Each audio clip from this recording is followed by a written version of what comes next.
The internet brings comic fans around the world into one comic community.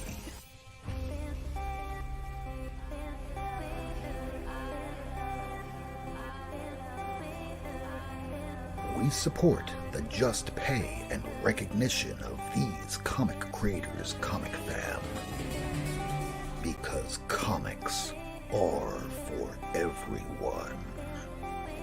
It's 10 p.m. Eastern, live from the United States to Australia. This is the Not Near Mint Show. Welcome to Not Near Mint, everybody. It is February the 9th, 2022. We have a very special guest in the house tonight. It is Jason Shawn Alexander, the artist from Killadelphia. So let's get started, everybody. It's the 130th episode of Not Near Mint, and we're talking to the man himself. Let's bring him in. How you doing tonight, Mr. Alexander? How's it going? Good. How you guys doing? On? So usually whenever I wind up seeing you in a video from like the last 10 years, and I most people would know you as a gallery artist if they're not familiar with the comic book world. And today you're from your home. You have this excellent background here. How's it been during this pandemic for you? Awful. Pandemic. I have children. It's all been awful. I can only imagine how you have a dog. Going. How do you do it? I have a dog that's barking back here. How do you do it? My wife and I are very stubborn. We're very tenacious, and so we sometimes it's just day by day. But like honestly, her like if it wasn't somebody to communicate with and break down with and things like that, like and build back up with, like she's been incredible.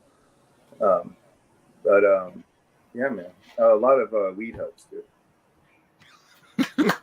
That will keep us calm in our most frustrated of times, right? Hey, I'm in Cali, so it's like it's just everywhere. Yeah. What do you think I was doing before this? I was nervous. You get nervous? Amongst nerds. The only people watching this are other comic book fans, so we can relax. You can have a drink. I'm sober. But otherwise, we can just chill out and talk about the things we enjoy. And one of those things that we enjoy is Killadelphia. You're the artist on the book. How did that come about? Oh, my. Yes. Thank you. Rodney tells this story way better than I do. So I can only give the truncated version because his subtlety is hilarious. He pitched me on this thing for a while, and I was in, I don't know, I wasn't in the place to hear it or something, and we would keep having these dinners, and he would bring it up, and I forget what it was. He kept trying to pitch other projects, and then Killadelphia came about, and then it was one night at this favorite restaurant we go to, and he had pitched me that it was Hamilton meets Dracula meets Sanford and Son, and from that point, I was sold. I was like, if you can deliver on that, and then I read the first issue script, and I was like, shit. He's got me. Look. So he mentions Hamilton right out the gate to you, and you're going, wait, what? He didn't start with, so the big bad is, I don't know, eeny, meeny, money, second president of the United States, John Adams. It made me stop drinking at our dinners, because I would be having like a scotch, and then halfway through he'd be talking to me about vampires, and then all of a sudden he's like, and that's when the founding fathers part comes in. I'm like, shit, wait, hold on. What? And he would always tell me, like, it's and it always made sense. It's in the details, it's in the writing, it's in the subtleties, and so everything just seemed so bizarre. And honestly, I just wasn't. I think I probably just went deaf every time you said vampire. I just wasn't in that place. And then I read that first, I read the first script, and I told him, I was like, this is special. Like, let's do it. Like, this is worth, jumping ship from Spawn that I was having I was 2.5 years. It's 25 issues. And you made it through issue 300 even. I mean, you hit the big mark, and now it's, well, where do you go from here? I don't know, like issue 301. Right. And I think, Todd was asking me, like, he was trying to get me to stay. And I was like, what did you do after issue 300 of Spider-Man? He's like, he stayed on a couple more, and then he went on to do his own Spider-Man book. Exactly. And I was like, I hit Spawn in a wonderful time to be with my idol since I was 17, learning shit still from Todd schooling me on pages and storytelling. Like, I had a wonderful time, and I got to build an audience that I didn't have. And man, I got to cruise through 300 and hang out a little bit, and then it was time to start building my own thing. So the first time that you wound up meeting Todd McFarlane, being put on the Spawn book, what was that like, being a young kid growing up going, oh my God, these guys just left Marvel Comics. They're doing their own thing. I'm reading Spawn, and now I'm on the motherfucker. It never, there wasn't a day that went by that that realization wasn't clicking. Like, my first go into comic book dumb when I was a teen was I just aped Todd. Everything he did. I loved all of those guys. I would just pour over, Liefeld and Lee and Silvestri. But there was something about Todd and that storytelling and that dynamic everything that just blew me out of the water. So he was my first guy. And then I discovered black and white indie comics and from everything from The Crow to Will Eisner. And then that became my path. Like, but I realized even throughout even painting and all of that, there's a narrative dynamic sense that I have that he planted that seed early on, and it's always been a draw for me. I always love exaggeration and pushing, and so then just cut to seriously a random email one night. And I mean, I've told this story a couple of times, in that I thought I was being pranked for the longest time. I was like, because of all the people that are just going to email me, it ain't going to be Todd McFarlane. And he's like, hey, do you want to draw Spawn? And I just kept looking at the email, and I was like, okay. Is there any other response to that? Let me think about that. I'm like, fine. And I said, okay. And then he came back relatively quickly with like, hey, that's great.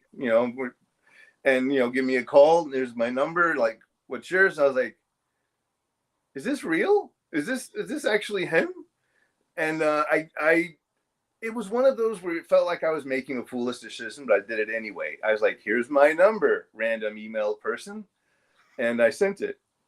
And I was literally, I was parking my car outside of a comic book shop, and I got a call from Arizona, and I was just staring at my phone.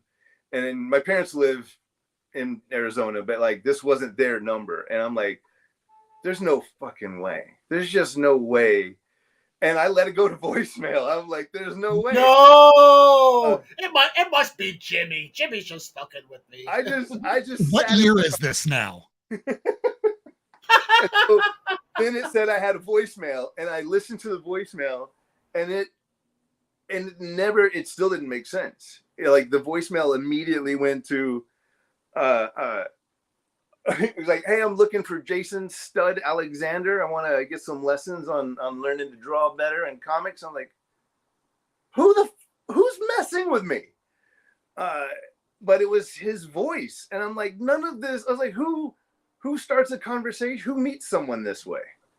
And I just called immediately back. So my first conversation was in my pickup truck on Ventura in front of a comic shop with McFarlane. And I'm like, holy shit, this is real. I'm talking to Todd McFarlane.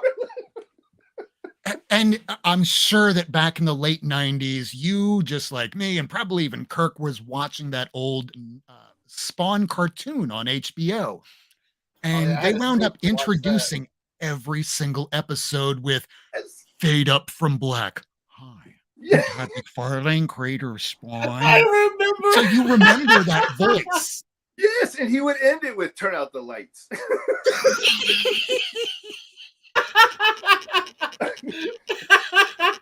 And it was wonderful. I got the comic greats videos. I mean, I was obsessed. And you know, the whole I'm insanely fortunate in that whole I've really gotten to bunk all of the don't meet your heroes thing. I've met 90% of my heroes, and they've been incredible people.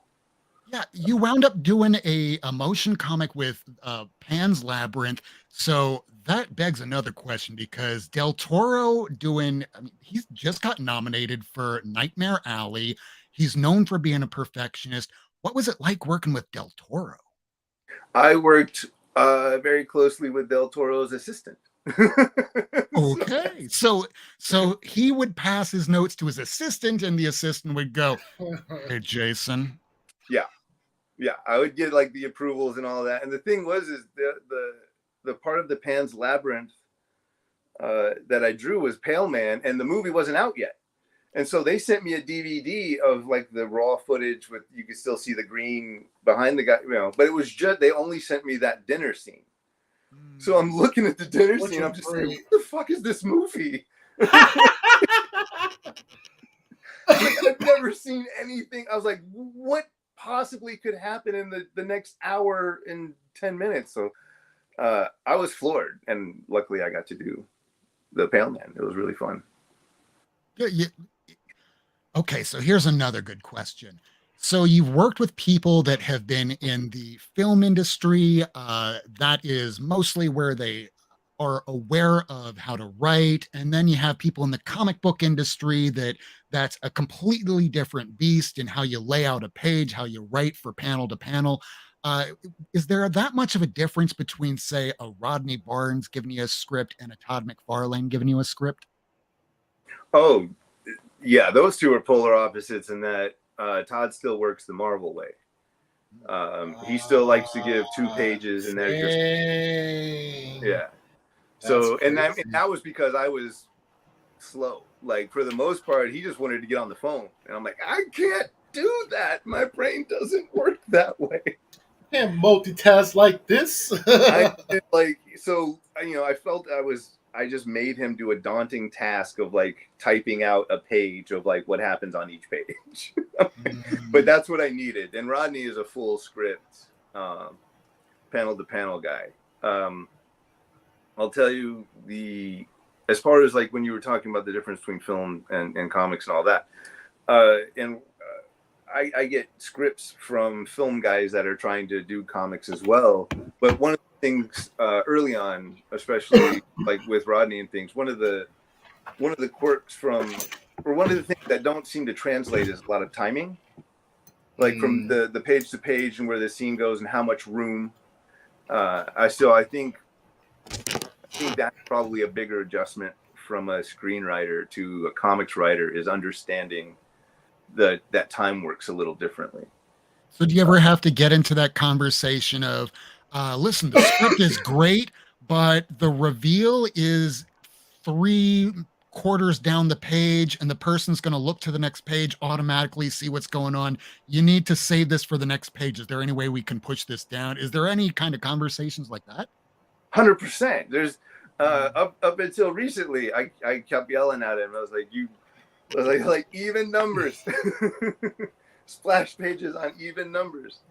I get it. He gets in that mode, and but now he's the last couple of books we've done. I've noticed like he's tagging it like so. But a lot of times I think maybe I don't know. Maybe I think he sees action in the same kind of density as dialogue. And so if there's one thing I'm doing on a semi-regular basis is stretching out action scenes, adding a page just to let something be a little bit more dynamic. Get it to 'cause it's a dense breathe. book. Yeah. And it adds atmosphere. And that is something that you heap a ton of stuff on.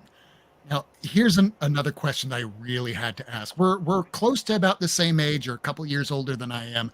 So I remember myself being an artist, not to say anything because I don't do that shit anymore, but I remember having an art teacher, multiple ones throughout school, saying comic books aren't art. Work on the actual artist, copy from the masters. And now here we are 20, 30 years later, and you go, what, comics aren't art? And you hold up that page that somebody paid $3.3 million for a Yeah. Mike Zeck first Black Spider-Man. You go, what was that again about it being not art? You So were did you get saying? that? That's just it was always such a pain in the ass when it came to illustration versus art. I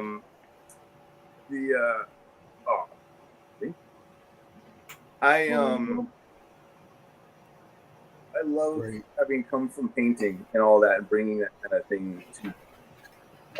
But that said, like when it comes down to people arguing whether it's illustration versus art, I get some of it in that authorship is important to people. If someone tells you what to draw and you draw it, that's illustration. If you're feeling it and you want to draw it, then it's art. You've authored it yourself. That is kind of a weird, small definition between the two. But now, but as far as quality and as far as image making, it's all bullshit now. It's all like. I wouldn't have batted an eye if I'd seen a Francis Bacon painting used as an illustration for fiction in a Playboy. For those who don't know, Playboy had a lot of fantastic painters and illustrators that illustrated fiction by Stephen King. And What? there actually were articles. I did not know that. Shut your mouth. He was just collecting Phil Hell paintings. No, as like I would rather have a Norman Rockwell hanging on my wall than like a Raymond Pettibon or something like that. Like Frank Frazetta. Like art's what moves you. My favorite painter is Patrick Graham. He had this great quote talking about real art hits you in the armpits and the groin. Like no matter what. Whether it's in a comic, no matter where it is, if something hits you, just makes you feel, that's art. Enjoy it, embrace it. Oh yeah. I remember in college for art history class, there was a photograph of a 1984 Porsche, and everybody in the class, aside from myself, where I was going, I understand why it's in there. It shouldn't be in here. It's not art. Do you feel something about it? You look a little pissed off. Why is that? Psychologist comes out of nowhere and just starts taking notes. Art makes you feel something, and that is something that you have been incredibly well capable and suited, and the capacity for horror in your art has been really, really well fine-tuned. So vampires and John Adams, where do you wind up finding the inspiration for any kind of research on all this?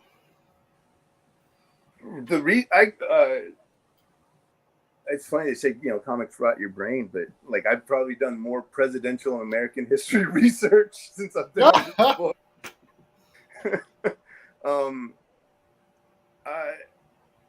Honestly, like the inspiration comes from the writing. Like when I get those scripts, as it's really not me looking outside. Like when I get those scripts, Rodney's fucking incredible, and so I get to sit down and read them myself. And as a fan, that's the only time I really get to read a new Barnes script, and I read it as a fan, and I'm just like, holy shit, wouldn't it be cool to draw that? I'm like, I get to.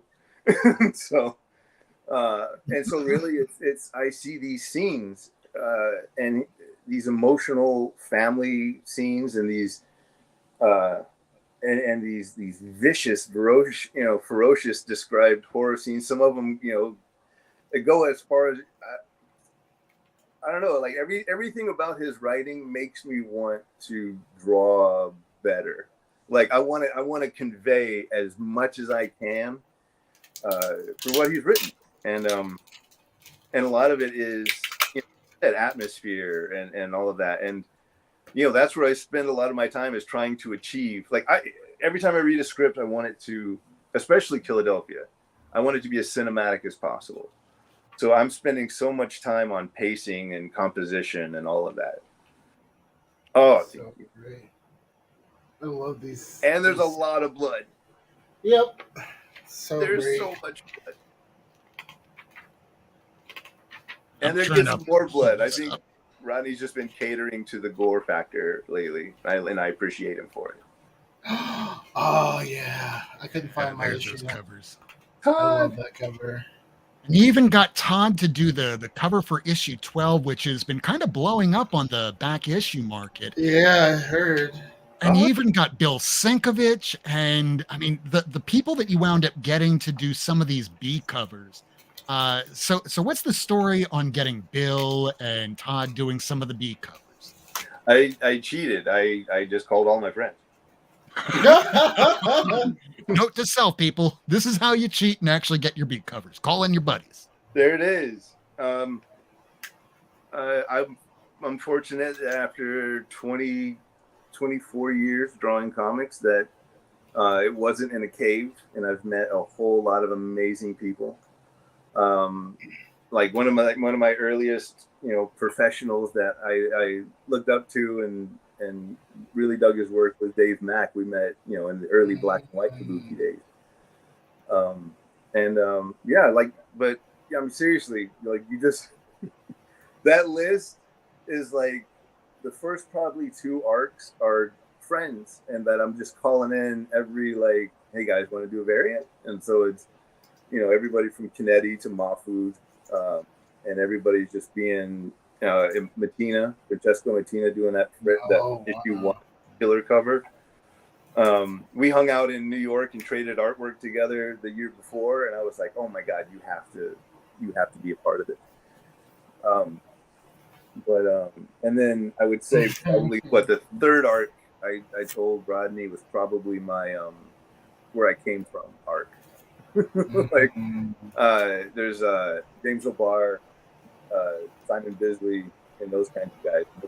Those guys help shape the comic artist that I am.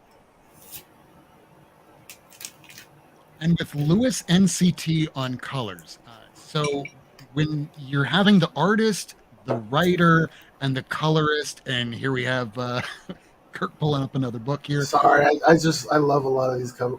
All the covers are badass. But when it comes to the colorist, Lewis NCT, and am I pronouncing it right? My guess is it's Luis. Luis. So I'm mispronouncing the first name, not the last. I always mispronounce somebody's name on every show going back from like episode. But when it comes to the colorist and you're working on a horror book, how much conversation do you need to have back and forth for the end product to become what it is? This is one of those nice parts, again, with the relationship that started at the beginning of when I did Empty Zone through Image, and Luis was color. And from that, and throughout those 10 issues, I more than likely over emailed him like, hey, I just saw so and so's Dave Stewart, these few issues of Hellboy, check this out, maybe we could do these pages this way. And like and the man is the most patient, most enduring person that weathered all of these emails and suggestions, notes, and inevitably colored the thing as well as he colors it. And I'm like, thank you. And cut to so many books later that we don't really, now if there's just notes and just like, hey man, this book was supposed to glow, like that's pretty much the extent. I feel fortunate. I feel like Mike with Dave Stewart. It's just nice to have that colorist that knows you and But it's cool to hear that you all like build a relationship while still having like a professional workspace, and communication seems like it's a key in making sure like all the pieces come together. Absolutely. Uh, the people that I've been fortunate enough to meet over the years, we all have not just comics and interests, I guess, like all of these guys, like, everybody from Bill to Mignola to everybody, like, they all have interests. Art exists outside of comics, and we're Yeah. talking about that. And I think that kind of helped pulls us together as well, of like, oh, cool, you don't just talk about Jack Kirby and that kind of a thing. No, offense to people that just, comics are a beautiful medium. They're a wonderful medium. I'm a big fan of taking outside influences and bringing them in. Mm. And here we also have a question from Michael Emont. Did you get formal training to understand how to do storyboards for movies? It feels like its own unique language. It feels like the what? I didn't hear the last part. Oh, it feels like it. Yeah, it feels like its own unique language doing storyboards. It is. I did my very first storyboarding gig last year, actually, for an independent feature.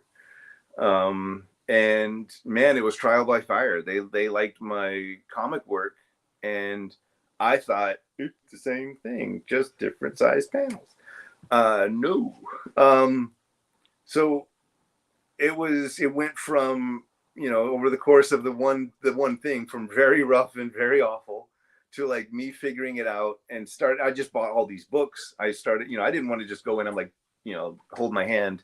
Like I got the director books and all of the stuff. And I fell in love with it. Like, I was like, oh my God, it's its very own language. And there was, there's like and I'm going to forget his name now, and I hate that, but there's a significant storyboard artist on Instagram that I just blasted out and asked him questions, and he was kind enough to give me answers. So it was it is its own language. It is very much its own language. It's a different kind of storytelling mechanic. There is a similarity once you get into the flow of things, but for the most part, yeah, it's a different pacing, a different everything. It's enjoyable, but it was another thing that proved to me that I like comics best. So it showed that essentially it was trial and error, and you wound up crowdsourcing from other people. And Oh, nice. I remember a quote from Kevin Smith when he was asked the question, "What is success?" He took a moment and then he said, "Failure repeated." I totally agree. Because if you keep making like the similar mistakes and then you wind up going, okay, not going to do that again. Oh, I fucked up there. Not going to do that again. And after a while, you finally start getting into a flow, and all of a sudden, hey, he's an overnight success. Wait, you haven't noticed that he's been working in the industry for like 2007? Yeah, overnight.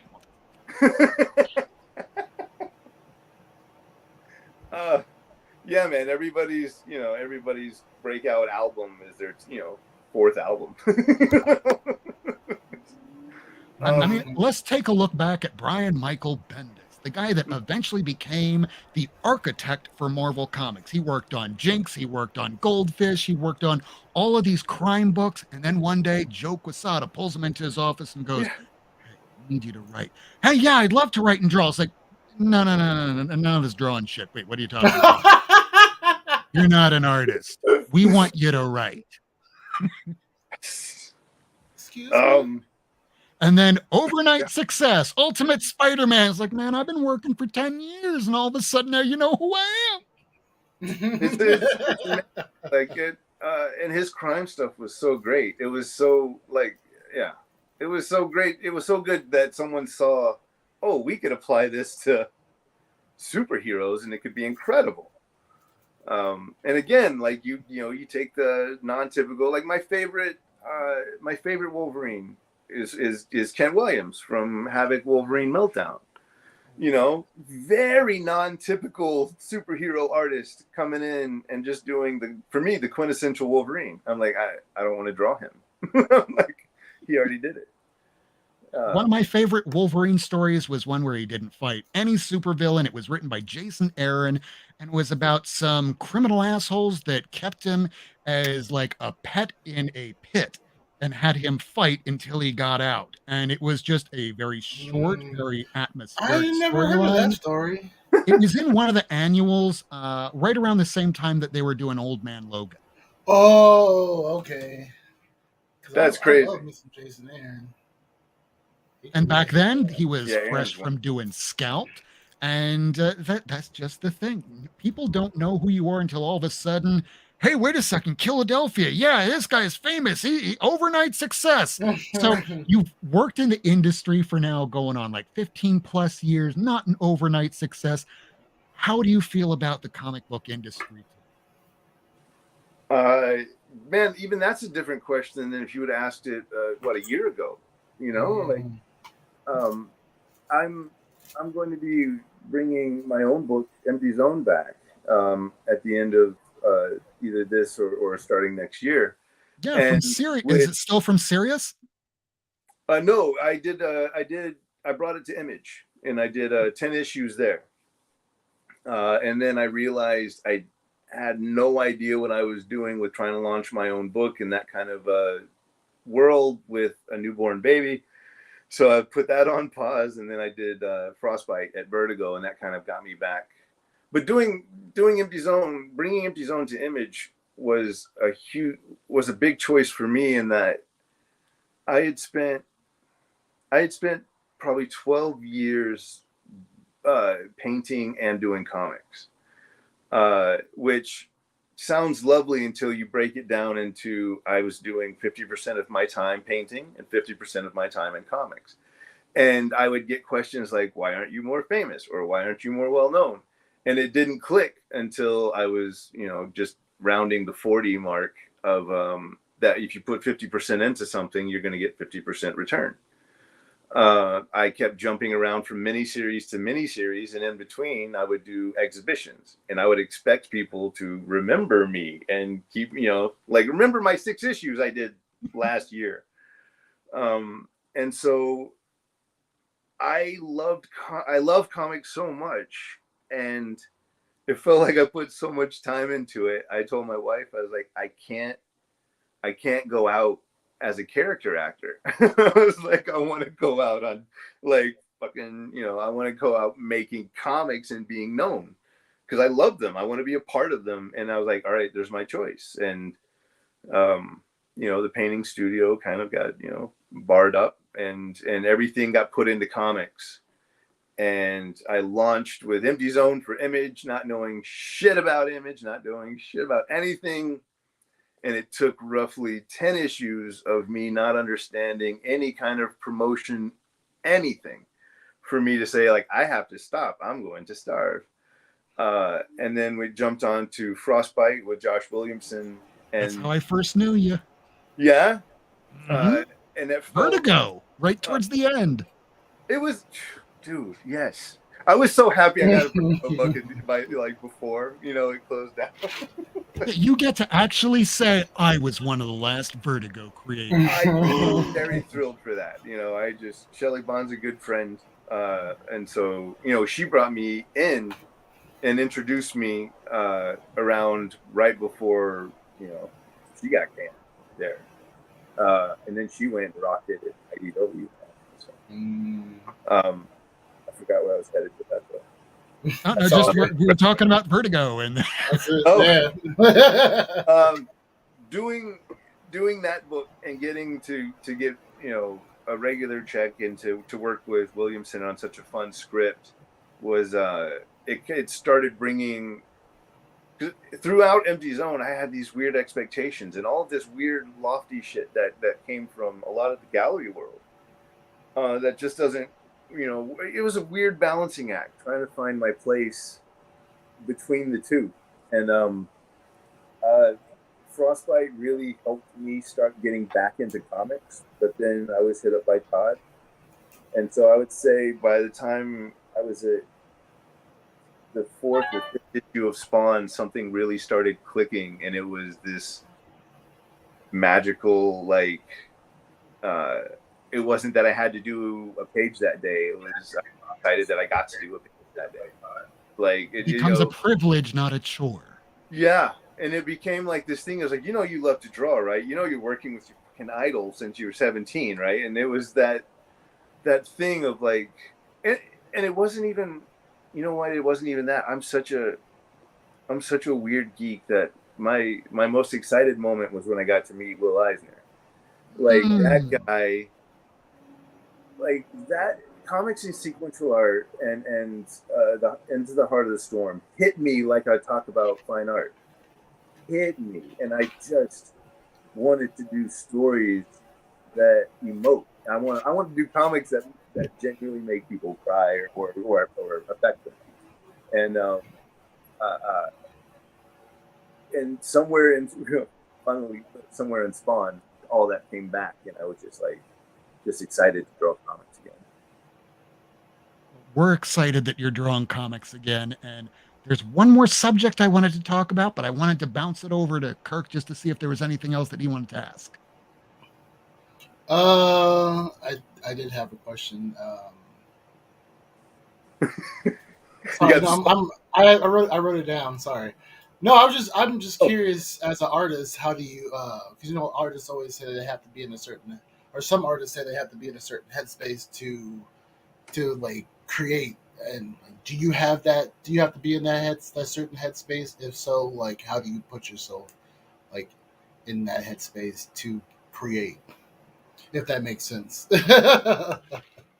I deferred it to Chuck Close, who said inspiration is for amateurs. The rest of us just show up and go to work. There was another really fantastic person that said, I absolutely believe in inspiration. It just shows up every day at 9 when I sit down to write. Inspiration comes in the doing. It does not come in the thinking of, because you can think all day. I'm just going to throw quotes out left and right. Tyson said, everybody's got a plan until you get hit. And you can just sit there and imagine that painting all day. And once that brush touches that canvas, it's all over.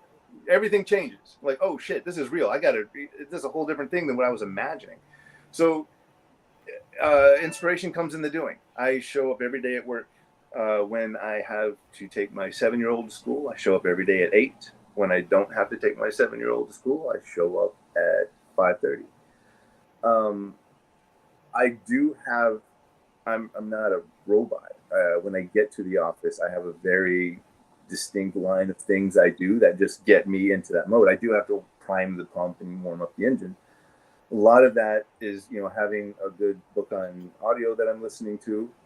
At the time when I'm having my coffee, I'll go out and have a quick puff and come back in and just take about 5 minutes.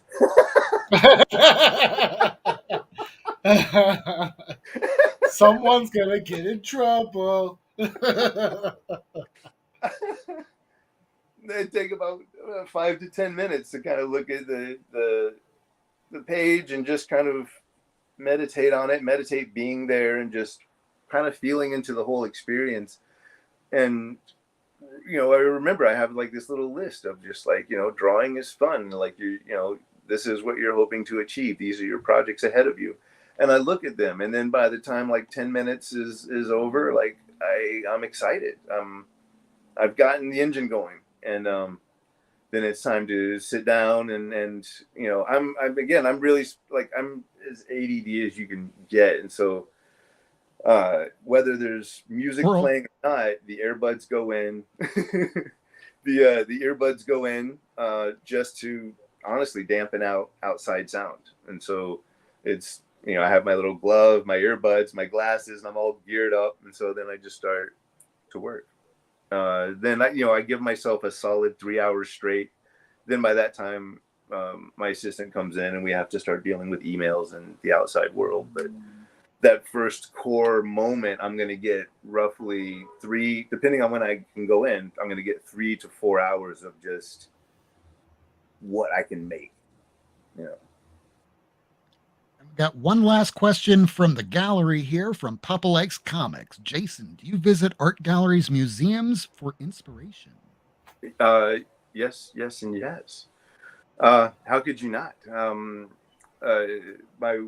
My wife and I, we just went to this Van Gogh interactive exhibit here in LA with our kid. I have that here in Miami next month. So good. It's so good. I'm definitely going.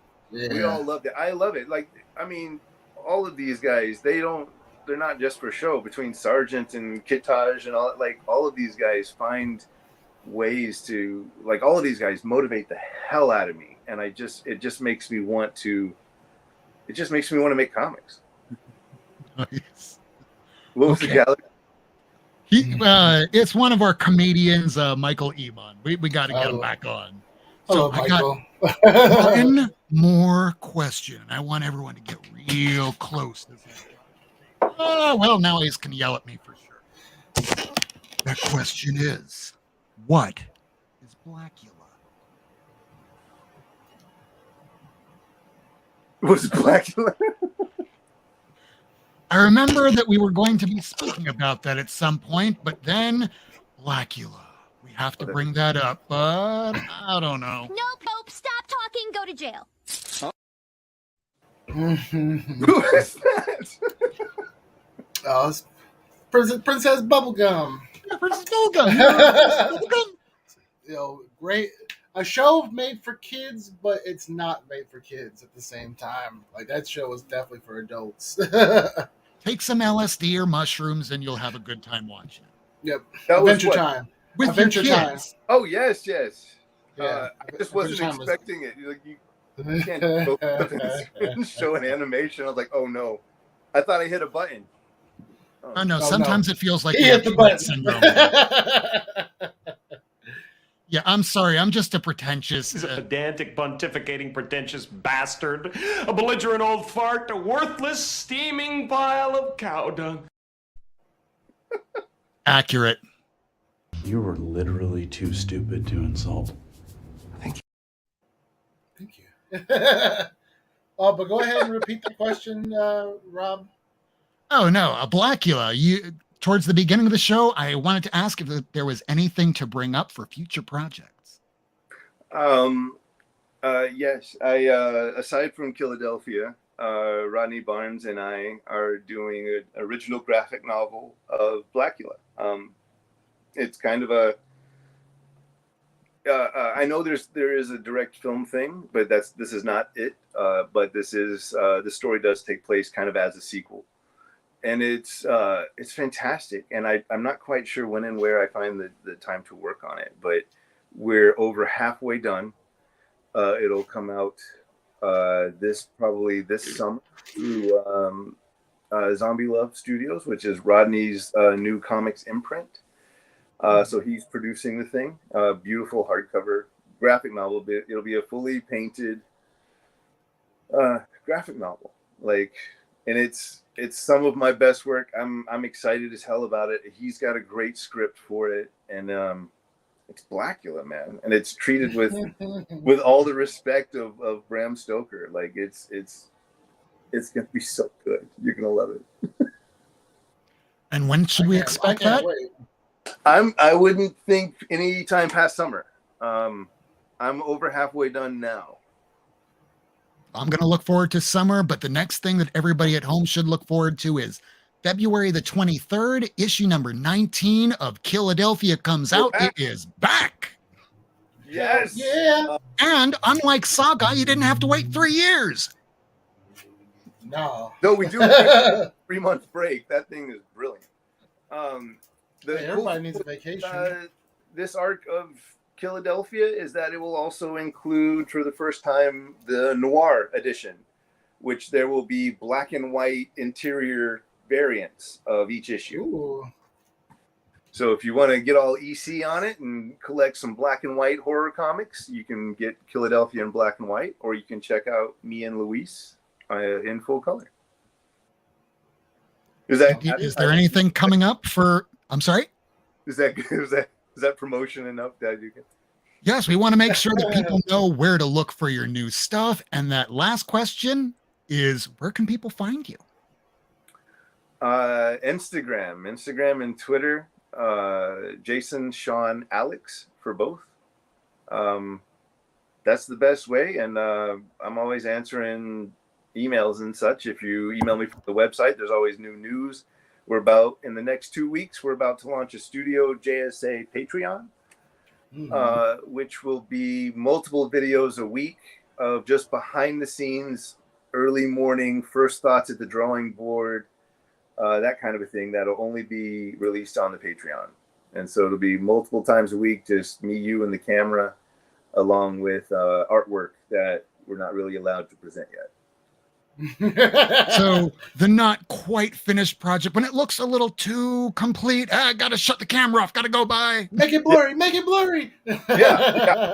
Be like, hey, look at this panel I like. Okay, that's it. Oh, yeah.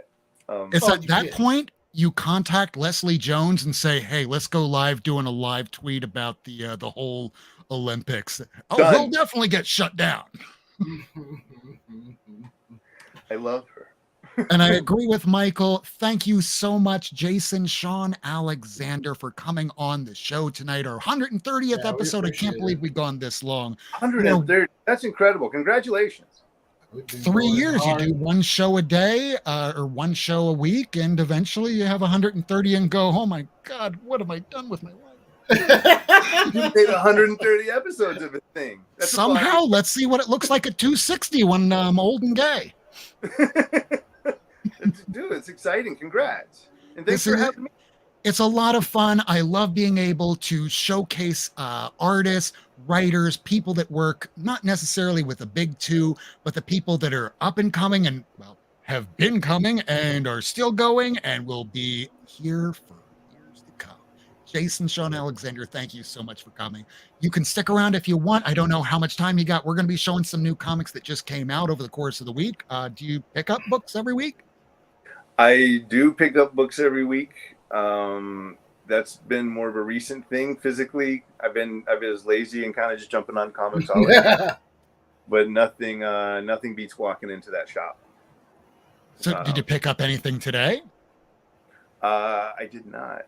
Wait, no, that's a lie. I picked up and I'm going to forget the title, but it's Scalera and Millar. Then hold on to that thought. We're going to do a bit called Comic Book Therapy. I'm going to get what I want. Christ.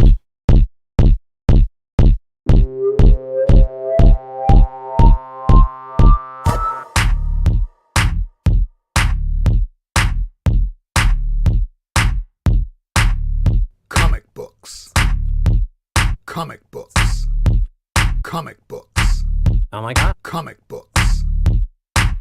Let's get some Comic books. Let's get some Comic books. Let's get some Comic books. Let's get some Comic books.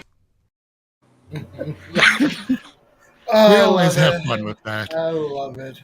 So since every now and then you might wind up having some bad times in your life or good times in your life, but no matter what, there's always comic books that are going to be there to make us feel a little better or fill a little bit of that void in our lives. For me, it's that void. So what have you picked up? Do you have anything with you, Jason? I'm not going to remember the title of it, but it's the new book with Millar and Matteo Scalera. I know exactly what you're talking about. Let me grab that 1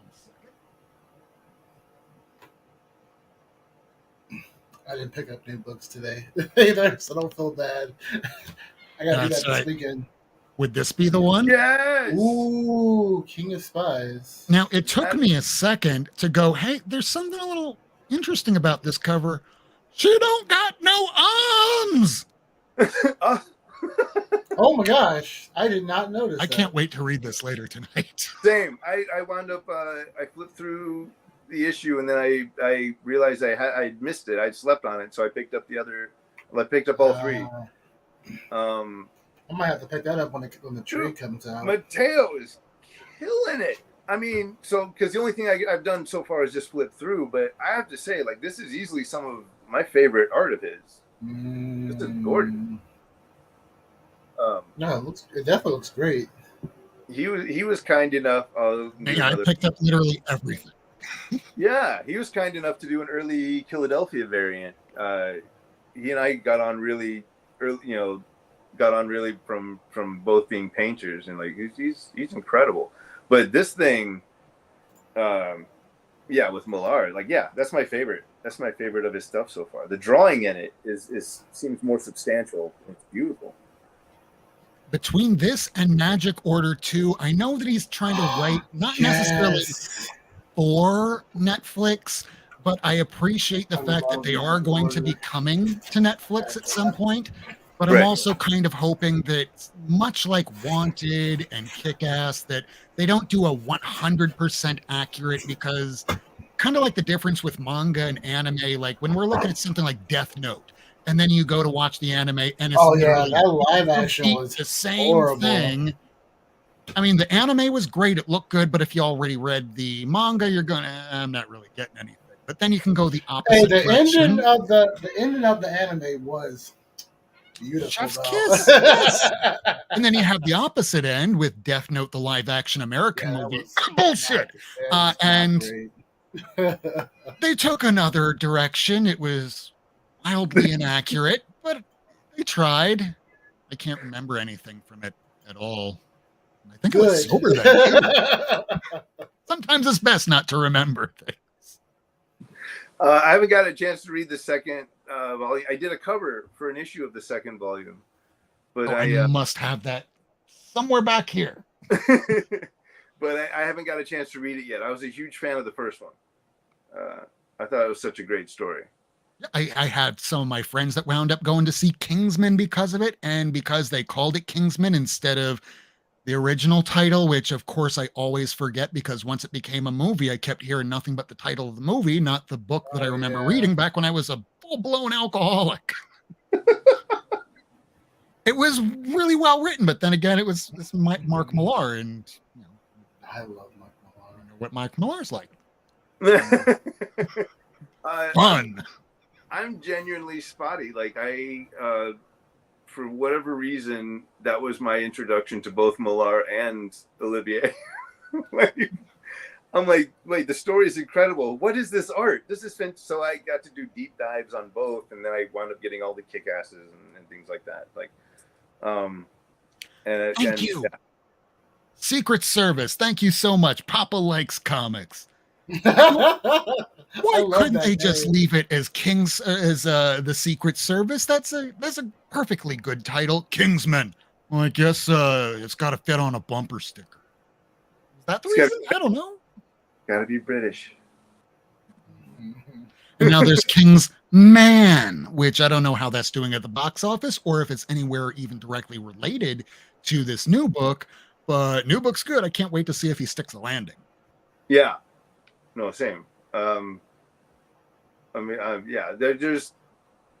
I'm excited to jump into his newest, the Magic Order, and then between that and the newest saga, I think those are about my two. Like, Magic Order made me cry, especially like towards the end.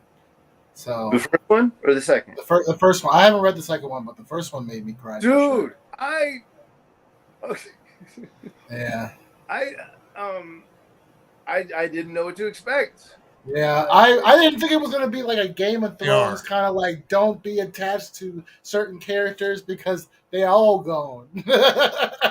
Real quick, hey Papa, that Miles Per Hour book, I think that they're turning that into an animated series, or at least a short animated series, because it's a short series and they mostly die at the end, don't they? Oh shit! Spoilers. Yeah, we always do the spoiler alert at the very tail end of the show. You're like, oops. So did you pick up anything else this week? No. No, wait, I lied to you. This week. No, I think they're all from last week. I'm sorry. It is from this week. Last week I was excited to pick up new series. So I'm always, I don't pick up a lot of new ones because I'm too nervous. But the art was great, so I gave it a shot. So there was two of those Radio something. Radio Apocalypse. That's one that not to just get on the art thing, but like that's the same artist that just won that Eisner, right? From the Blue thing. Dude, just switching it up stylistically like that, being amazing. It looks gorgeous. It kind of reminds me of, and why can't I remember the name of the artist right now? He was working on Green Lantern with Grant Morrison, and throughout the entire run of season 1 and 2, he varied up the styles so that it would be like the 1950s kind of Kurt Swan sort of look, then adapted up for the more Neil Adams style. It could show that his range could go from an animated to a super surreal and hyper realistic kind of Bernie Wrightson look. And I love seeing artists being able to do that all in the same tone. It's kind of like looking at your book and then seeing the letterer go from this crisp lettering to, okay, now we're going to jump into the father and his diary, and now we're going to do the cursive writing throughout all of it. And it just shows a little bit of variation so that now you know this tone has changed because we're going to flashback sequence. Yeah. And I think that, and it's with even things like Killadelphia and all of that, like it's creators like fully immersed in just trying to get that audience involved as much as humanly possible. Like I could care less about drawing sexy splash pages. I want to get that audience involved. It's just like I want to get them like, Jesus, what's gonna like? I want that so bad. I want involvement. Yeah, I sent a friend of mine the other day one of the pages that, and this artist, like if you could ever interview him, no one can even reach him. Sam Keith, when he was working on Sandman, and it was the war between Sandman and the Chronozon when they're in hell and they're trying to battle for his helmet. And during this scene, it was, okay, we're going to play a game, and that game is I create a creature or thought, and you create something from your mind, and you're going to see a projected background here, and we're going to just fight one another. So it starts with, I'm like a boar, I'm a dinosaur, I am an exploding star, and it finally gets to, and by the time you get to that final panel about 4 pages later, you're just on the floor. And then Sam Keith goes, yeah, I don't think I'm a good storyteller. Motherfucker, you changed my world.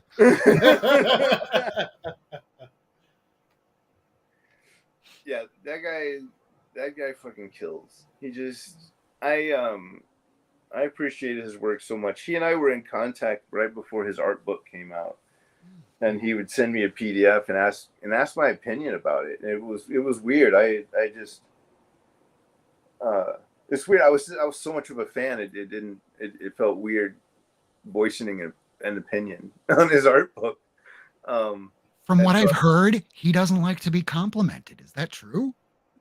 I honestly, I weirded out, and I just kind of like hung back from it. I never really I just got awkwardly, never really approached it after that. I was just like, shit, what's he doing sending me his art? Like it was a weird moment in my life, in that when I got like all of that, I was like, oh, you're cool and you're trying to be friends. I kind of like weirdly backed away. I don't know. I think everybody just has an imposter syndrome. It doesn't matter how famous or rich they are. Everyone goes, I wonder if anyone's going to like my stuff. Because there's this idea of Dunning. Go ahead. No, I'm just saying we're our worst critic, Absolutely. And then there's this idea of Dunning-Kruger effect, where the higher the confidence of a person usually means the lower of intellectual capacity to be able to do what they say they can do. There was a former president I could kind of compare to. But overall, that's what you kind of learn, that the person that winds up being the most confident person, usually full of shit. The person that's going, well, I'm a little bit. That's the person that's really, really good, but they know better, because the more that you learn, the more you go, wow, there's still so much more to learn. And then you get to somebody like Sam Keith that's been in the industry since the 80s, which for some of us that are in our 40s, we don't think that the 80s was that long ago, but holy shit, that was almost 40 years ago. So Yeah, yeah, he's been in there for a long time. But still, you never forget being a young kid where somebody might have said something negative to you, and you don't remember all the great stuff. You're remembering that one little son of a bitch that went, Yeah. artwork shit. You're writing shit. This is shit. That's shit. Motherfucker, I don't care about you. You are just some nameless person here, but it's renting space in your head. Yeah. It sticks with you forever. Yeah, the negative stuff will stay in there. That guy, to his credit, not only did he just was there nobody that was going to be able to hold their own against Barry Windsor Smith. Like, they just ended Weapon X, and then the next thing is Sam Keith, and he was so fucking weird that it was interesting. It kept your attention, and it blew me away. And then just recently, I discovered this crazy Wolverine Hulk thing he did, and it's beautiful. And this Batman thing he did called Ghost that they did the artist edition of. I'm really appreciative because Rob Liefeld has talked about this a bit, being nervous about in your older age, basically being not as good as you used to be. In this last year, in the last 2 years, we've seen Dave Sim, Barry Windsor Smith, Sam Keith, Kelly Jones. All of these guys have been doing their best fucking work of their career. Monster from Barry Windsor Smith took him 30 years. I feel like we should just all count ourselves lucky every night. Like, I'm just like, these guys are not only still producing, they're producing just beautiful work. Masterpieces. Incredible. Like, I haven't seen anything from Dave Sim since Cerebus, and I'm looking at this book. He's and still doing Cerebus. One shots. And it's amazing. Like, all of, there's some really beautiful work being produced in comics right now. And so whether it's going to be, the future is Substack or Panel Syndicate or Webtoons or whatever, like, what I do know is that the future is fucking comics. Like, you can get them made in any way you want to make them. Kickstarter, Image, like digital, like nobody has an excuse anymore. And all right, so this was an argument that we kind of had a couple weeks ago where what is the modern age? What is the golden age? The silver age? There's the set standard, but ever since 2007, Iron Man came out. I'm calling this now the Iron Age because it changed everybody's perspective on how they viewed comics. It wasn't, this is made for kids, or, oh, it's nothing but hentai. It became, wait, this can be made into multi-billion-dollar properties. I can make money off this. Yeah, it became completely different from person to person instead of, that's nerd shit. I mean, I remember dating a girl where she was just saying, can't you like sell all this stuff? It's gonna take a really fucking long time. Yeah. And now if I tell somebody, it's like, yeah, I have comics. Oh, that's so cool. And here I am thinking, just like how we talked a minute ago, I'm remembering being 12 years old again, getting punched in the face because I'm showing somebody in the hallway, look, I just got Aliens #1, and somebody snatches it and get punched inside of the face. I turn around, gone, nobody's there. Same here. I used to get followed home. And now I grew up in the hood. Dollar industry. Yeah. So, Kirk, do you have any books that you picked up this week yet? I live by a fire station, so no, I didn't pick up any books. I'm picking up books this Saturday. All right. Well, I guess I'll do mine. Just finishing out a text. Yeah, I know you got like a Gigantamundo stack. All right. So here we go. Just saying hi to a friend from my group, and I guess I should show some books. So these are the books that came out this week, and you can see them all in the background. Smallest stack, unfortunately, is the Independent. The biggest stack, unfortunately, is the DC. That's because you have Irving Rodriguez working on Detective Comics, and I now have to get that A cover because holy shit, this guy has really raised the bar on doing covers. So let's grab these covers. Killadelphia. Yes.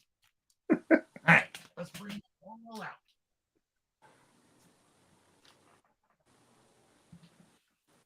and change the camera perspective.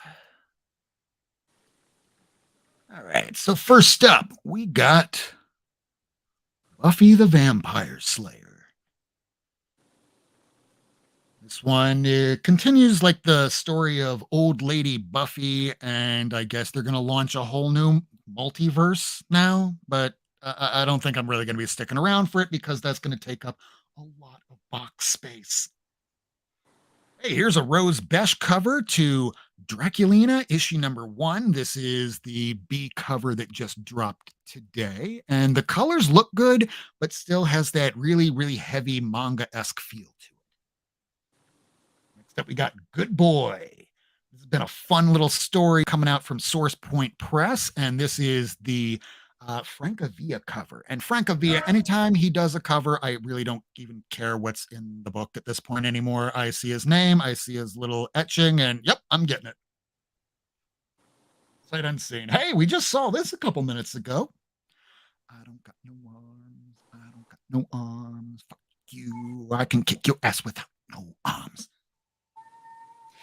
Next up, we got Life Zero. This is a story from the artist that winds up doing work on Daredevil. Marco, I'm going to mispronounce it, so I'm not even going to try. So there it is. You can read it, so I won't have to. Next up, we got Man or Black, and hey, guess who's the artist on this one? It's Francavilla. Yes, it is. Love this art. Oh, and it's a Colin Bunn storyline. That can't hurt. Next up, I'm going to kind of stop with issue number 1 in volume 3 because I do like Neil Gaiman, but the story feels kind of dry to me. You're still getting this? I thought you dropped this already. No. I should, but it's Neil Gaiman, and I feel bad because I like almost everything that he writes. It's just this just not clicking with me, and I don't know why. Maybe it's me. Here's Redneck, issue number 32. This is Donnie Cates' storyline, and I don't know if we're racing to an end at the end of this with issue 36, or if we're sticking around to 40, if he's going to keep it going. Always like the family drama Rednecks. Last indie is Scorched from Todd McFarlane, and Barron's artwork has just been a revelation over this last year. I haven't seen anybody's art quite look like this. The sepia tones are nice. They do kind of run together a bit. So once he starts playing up with the colors and starts changing from doing more than just Spawn books, I'm going to want to see what else he can do. Folks, let's go to DC. DC, we get up some Batgirl, issue number 3. And I haven't even read the first issue, and because DC winds up doing this annoying ass goddamn thing of releasing 2 books a month per a story, I can't keep up when I'm buying like 30, 40 titles a week. And I mean, y'all know my mom passed away. Yeah, my mom passed away a few weeks ago, and I have not read a single comic book in that time. So everything is just getting backed up and backed up. I have no focus. So once I finally start getting able to, me and Kirk, we're going to have to start tearing through all these books that we got. Hell yeah. I have like a whole, almost like a month and a half worth of books to have to catch up on. Lordy. And here we have Tom King on Batman Catwoman. And if you know his writing, you know that it's not a 10-minute read. So this is a great series. It's a fantastic series, but you're going to have to set some time aside for this one. Yeah, I just stopped reading it so I can just pile up and just read it in one go. Yeah, I'm doing that with all of his storylines now. Supergirl, which I think just finished, so now I can finally read it. And I think this might be coming to an end with issue 14. Maybe I could be wrong. Damn, these things are thick. It's $7.99 a piece. Jeez. But at least they have plenty of different stories. So if you don't like one story in it, just wait 2 minutes because here's the next one. Now here is cover of the week. And I'm just going to sign it right now for 12 weeks. Every single week, it's going to be Irving Rodriguez. This is a fine artist from Italy that wound up being contracted for 12 covers, which is okay. I have not read a single issue of Detective Comics since around issue 1000, and I haven't started with this because it's one fucking book a week. Spread it out, DC. If you're paying this guy all this money, make it so that I have the time to read it. I know it's my problem, not anybody else's. No, I'm in the same boat. I still have to catch up on Detective too. And here's the cover B because, well, I have to pick up this dude's artwork. I have every issue in cover B. Next up is Future State Gotham. I think this will probably be ending sometime soon, but you have next Joker in the future. It's a fun story with Red Hood. It's better than a lot of the future stuff that felt like one and done. Here's I Am Batman number 6. He's moving to New York. Whether or not I'm going to continue with it, who knows? But it's John Ridley, so it's not going to be bad. Here's Joker number 12. Francavilla cover. And Joker number 12. Zarafino cover. And this is especially for Planet Arizona Comics that stayed awake until 2 in the morning so he could watch the final episode of the Book of Boba Fett. Hopefully that Cad Bane was worth it. Hopefully Justice League, when they murder every single one of the main team members, hopefully that'll be worth it. But you know what's really worth it? Tom Taylor on Superman, Son of Kal-El. This has definitely been a really great storyline. My only gripe with this, which will seem kind of contradictory after what I've just been saying, is it feels like it's too short. I wish that there was more. And here I am talking about Flash, where I haven't read the last 100 issues, and yet I still pick it up every 2 weeks. Next up, Marvel.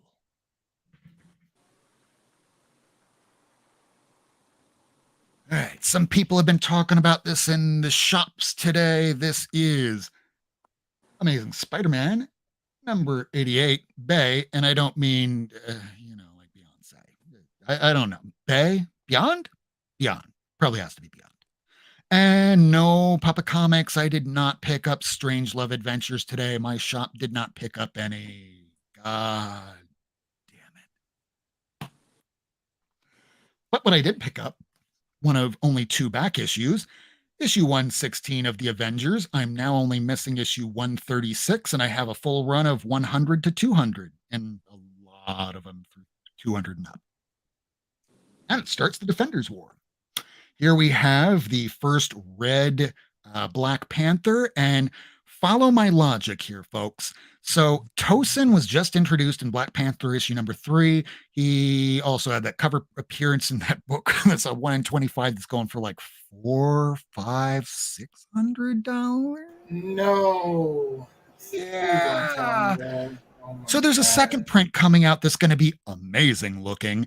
But my guess is that they're introducing this red Black Panther, which is probably just going to be T'Challa in a red outfit. And he'll go back to his regular black outfit. And then they're going to need to fill the red outfit with a fucking Tosin. That's my guess. I could be wrong. We'll find out. We'll game it out in a year. Here's Devil's Reign issue number 4. We got the Kingpin controlling New York City as mayor. He's trying to become president. Let's see if Mr. Purple helps him do it. Hey, how can you tell the difference between a facsimile of this and the real one? Oh my God. God damn it. It's so annoying after that first Miles Morales. Is a good one. Here we go. That's the facsimile. This is the real thing. How are we going to figure this out? This being the facsimile, you'll notice that there's no digital coupon sticker here, so that's one. Another great way to be able to tell is this facsimile at the bottom here will read all ones across the barcode. Whereas if you look over here, this is issue number 2. The barcode will read 00211. Over here, 111. It's another way, because we are absolutely certain if you go on eBay later tonight that some asshat is trying to sell this for what this goes for. Don't be fooled. All right, concluding this up, here we get Fantastic Four issue number 57. This is the Death of Terrax. Missing a lot of Fantastic Oh, Four, yeah. but I'm glad I picked this up today. I've been really cleaning it up, picking up these things. Yeah, you've been filling that whole run, dude. Bit by bit. Hawkeye, I haven't read the last 2 issues, but it's a fun little series out from Marvel. And some of the beat covers have been really nice. Now, one of my favorite series from Marvel coming out right now is the Moon Knight by Jed MacKay. Jed MacKay has been slowly becoming the new architect of Marvel Comics. Whether we know it or not, he's been coordinating the Infinity Gauntlet in his Black Cat series. He's been doing Moon Knight. He's been all over the place. Be watching for Jed MacKay. Next up, we got Vida Ayala working on New Mutants, and I have not read this in about issue 16, but it's a cool cover, and I do like the New Mutants, and eventually I'll get around to reading it. But much like DC's problem with putting 2 books out for each title a month, it's just too much mutant stuff. See, mutant stuff. Yeah, I'll read it eventually. I dropped it many moons ago. Dropped it? How can you? It's issue number 1. I'm talking about just mutants in general. Good point. Very, very good point. And the last book that I picked up today, mostly cover by, but I have been getting every issue of X Lives Next Deaths of Wolverine, but I mostly. It was pretty good. I wouldn't know. I'm never going to get around to reading it because there's just too much X stuff. And here we have the Peach Momoko cover for his X Live Deaths. I don't know. I don't care. But it's one of her best covers that she's been putting out over the last few months. So she's kind of been graduating from that anime-ish sort of style, and this is a bit more surrealistic. I'm liking it. I hope I see more covers like that.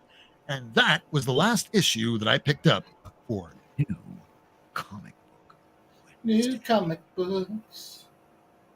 So that's been another episode of Not Near Mint, and we're just going to go around seeing anything coming up. Jason, I don't know if you have a YouTube channel or if there's anything else that you just want to have the last word to promote. I do have a YouTube channel. I can only say that you just have to search it. Search my name. There's a whole channel of progress. I found it. Progress. Expect more subs tonight. Absolutely. So, Comics on the Mind, you have a show coming up tomorrow, and when are you going to be doing the next installment of Invincible? Oh, actually, then we're going to be doing that on the 15th of this month. It kind of got pushed back. One of the members wasn't feeling too well, so we pushed it back a couple of weeks. But yeah, we will be doing the next installment of Invincibles.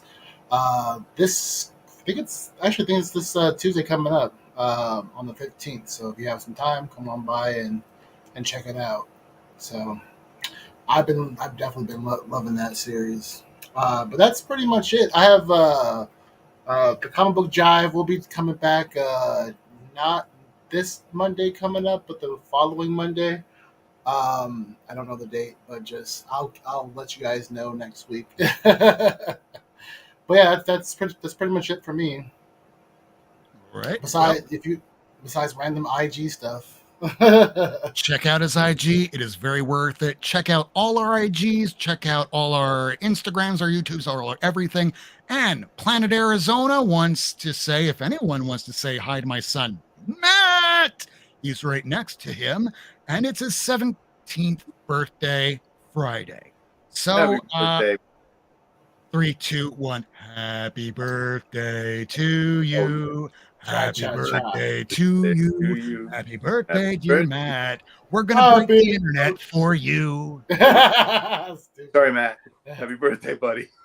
Sorry that I made your ears bleed, but I'm not sorry to all those people out there watching for the first time tonight because, hey, at least you got to know us, myself, Rob Wurst. You got to meet Kirk, Comics on the Mind, and you got to meet, of course, the man of the hour, Mr. Jason Shawn Alexander.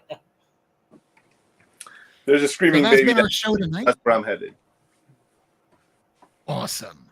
So I guess the next episode that we got is going to be episode 131. We are going to be having on it's going to be a community episode. We're going to be having Grant on. So tune in for that. It's going to be a subject. We're going to come up with it sometime during the week. Otherwise, love each other as much as you love your comics. And we will be seeing you next week. Do check out the comic shop that I go to. His name is John Freshly. You can find him over on Instagram at Miami Fresh Comics. He does a claim sale every Thursday at around 8 o'clock Eastern time. So check that out. That's where I get my comics. So we will see you next week. Love y'all. Good night. Peace Thank you out, for watching. everybody. Replay viewers, live viewers. We'll see you next week. Thanks for tuning in. If you want to see this episode again, along with a catalog of back episodes and issues, surf on over to Not Near Mint on YouTube, Twitter, and Instagram. Subscribe and hit that bell for notifications. Bye. Thanks, guys.